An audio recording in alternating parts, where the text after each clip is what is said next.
Hey everybody, so I wanted to make this video in order to discuss with you a little bit what we can learn from the flexible diet, but also what we can learn from keto and paleo and low carb diets and everything and all of that kind of good stuff. So um, I've been on keto, paleo, carnivore diet ever since early 2018. Now my diet is a little bit different, but it still includes whole food and everything. By the way, big shout out to my coach there, Young Sok Kim. I don't know if I'm pronouncing your name correctly. I'm sorry. But a great professional. If you have any, if you need anyone to coach you, I would definitely recommend him. Anyways, but flexible diet. Basically, there's a big focus on calories when it comes to a flexible diet.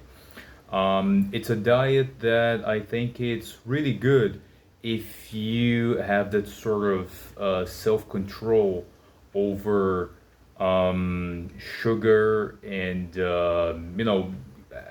junk food in general. If you're one of those people who can like, okay, I'm gonna eat just 2 bars of chocolate made of sugar and vegetable oils and all of that bad stuff, who is that it's probably gonna put you in a metabolic syndrome if you eat it too much. So if you can eat just 2 bars of chocolate and everything, and your willpower is big enough that you can, I don't have to eat that stuff anymore. That's fine. If you're addicted to sugar, however, flexible diet might not be that good for you because I don't think it properly addresses these types of issues. Food addictions and things like that. Um, yeah, so there's a big focus on calories in terms of the flexible diet, and a lot of people in the bodybuilding community, they do the flexible diet, and many of those people, they're pretty lean. You know what I mean? They're pretty muscular. They're lean as shit. You know, and yeah, and they're eating. They include processed carbohydrates in their diets and everything. Many of them don't. They just focus on whole foods, on real food, and that's fine too. And anyways, I'm not gonna delve into the health thing that much, the health aspect that much. On the other hand, we have keto, we have paleo, we have low carb, which focuses a lot on the quality of food, and that's great. And I think that works for a lot of people. It focuses on satiety, on feeling satiated. So if you're eating whole foods, unprocessed foods, if you're eating enough protein, if you're eating meat and eggs and organ meats and vegetables and low starch vegetables and things like that, yeah, you're gonna feel satiated. You're probably not gonna need to count calories in order to drop 20 kilos. If you're like really overweight, you're probably not gonna need to count calories that much, now, will you? Because you're gonna be satiated, so the caloric deficit will naturally come. And that's basically the point that I wanted to make, caloric deficit. If you're very obese and if you're looking to improve your health and drop those 30, 40, 50 kilos and everything, and you don't aim to being a bodybuilder, or maybe um, like very very lean and everything, having that paper thin skin and all, uh, then not counting calories may work for you. May work for you.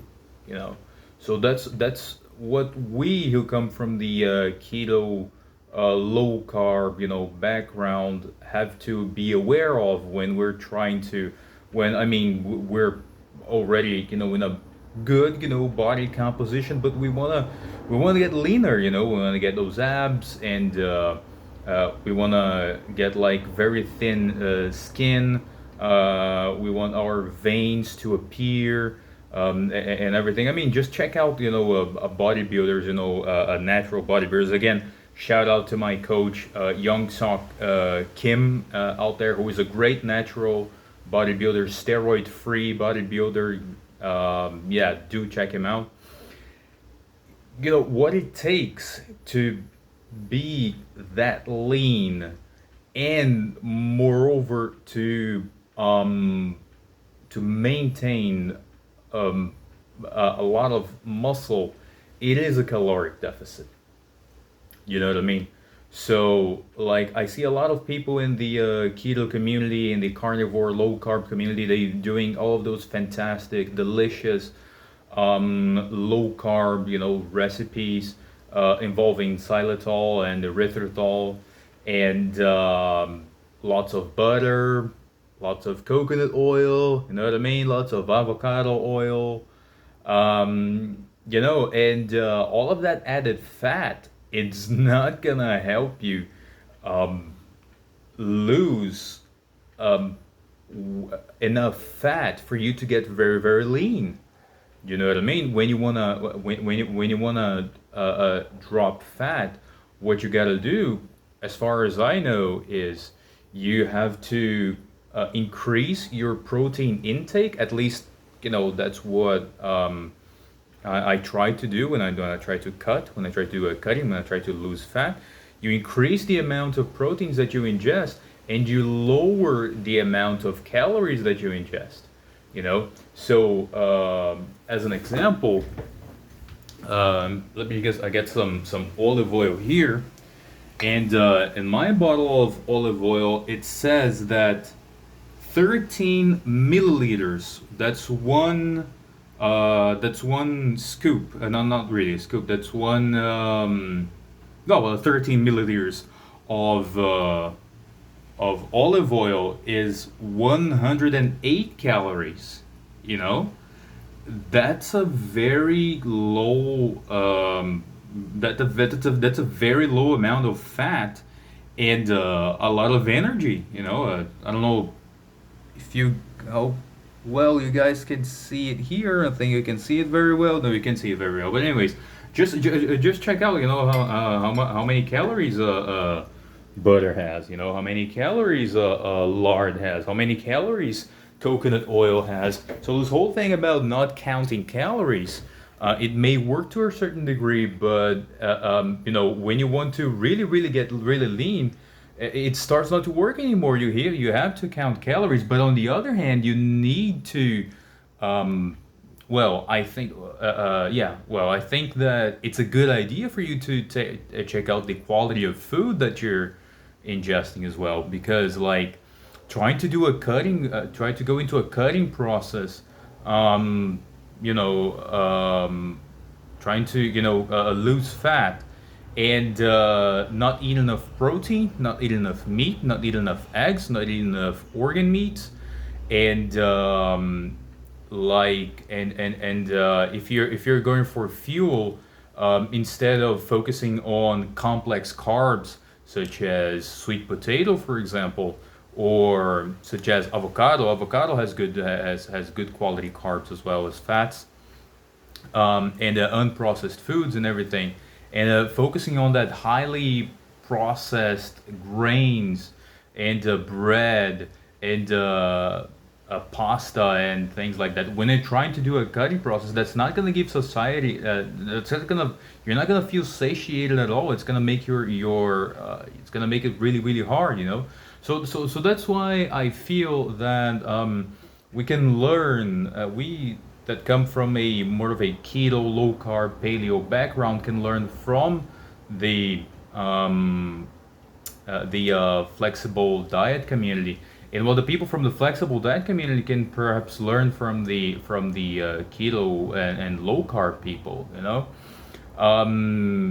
Like I said, it's really, really hard, and involves a lot of willpower that I personally don't have, to um, be able to like uh, lose that amount of fat, eating,